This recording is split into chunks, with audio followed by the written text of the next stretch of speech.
I think there's nothing to talk about here. If a group of people, out of desperation, decides to have a kindred meeting, that should not bother anybody. And I've advised Nation Week, stop this. The joke is becoming too much. There is a substituting order of a court, few days to this issue of Congress, that exercise can no longer hold. But he decided in his desperation, alongside with his supporters, to gather themselves in their hideout and conducted what I call a kindred meeting. So what the WIKE group had yesterday in the name of Congress is nothing but a kindred meeting. In Igbo, we call it meeting umuna. It doesn't go anywhere. It ends there. They are talking to themselves. And it's a nullity. Let me tell you why it's a nullity, and it's very simple. As long as there was a substituting order and he proceeded to do it, the court in question will void whatever is the outcome of that exercise.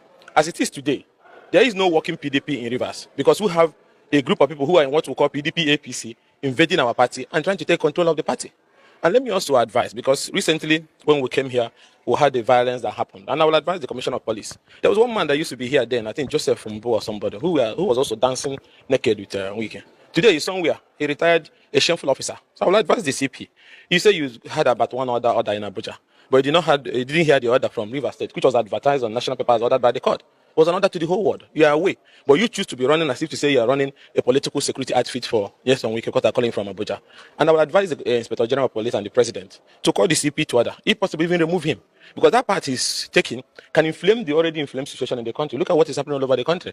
And they claim to love the president, but they want to destabilize River State. And that will affect the president. The government is finding it hard in terms of addressing the economic challenges of our people. And here you have a group of people who claim to be working for the president, but because of their greed, that they want to plug a pipe to state resources, they are willing to burn down the state. And the whole thing baffles, because what is even the cruise of this matter? We were here when former speaker and the former lawmaker, what they call him, and his group, woke up one morning, even when there was no crisis, and joined the APC, thinking that by joining the APC, Tinubu will help them to illegally remove Obara from office. It backfired. They didn't think it would, because there was one man in Abuja who was so desperate to capture Rivers State. Sister is a private estate. Now you run into APC. Now you're running back looking for a court that will give you a judgment that you're still a lawmaker. At the moment they decamp, which all of you are away, there was no division in the People's Democratic Party. So as long as there's no division, the constitution is very clear. It's automatic. Your seat is vacant. You don't even need anybody to declare it vacant. It's on that ground that the new leadership emerged. So all this struggle is for him to regain the State House of Assembly legitimacy for the purpose of forcing the governor out of office so they can have access to the resources of the people.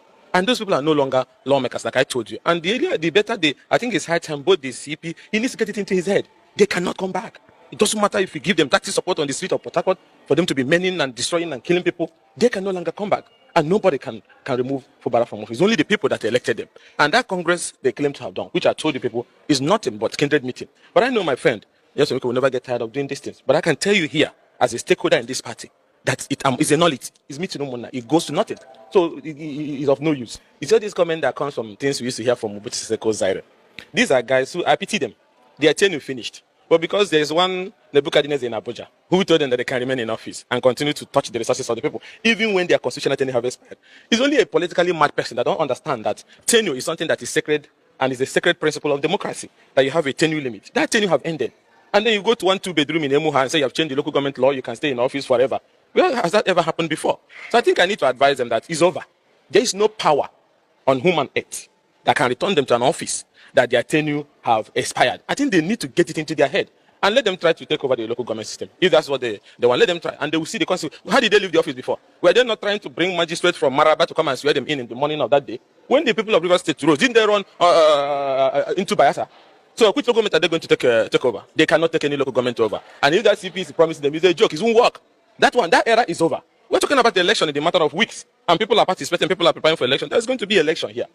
And the people of Rivers will elect the kind of local government chairman they want and 319 councillors they want. The era of those Hallelujah boys who are working for the FCTV is gone. That era is gone. Both the Hallelujah boys in the state legislature that are no longer lawmakers and the Hallelujah boys in the local government, those tenures have expired. We have moved into the new future. And that's the future of Rivers First and Development. And as a leader and a leading member of the opposition, I cannot sit back and allow these children of Mobutu Sese style of politics destroy any part of the opposition-controlled states. Well, like I said, it's an ongoing process. We have been mandated to conduct a forensic investigation. That is ongoing. So I'm not at liberty to discuss about what we have agreed. We have agreed at the level of subcommittee, the information we gather from stakeholders when we're here. We're going to continue to different parts of the country before we commence the public here, and then you will know the direction we're taking. So anything I say now might hamper the neutrality that everybody expects of me as I preside over the forensic audit.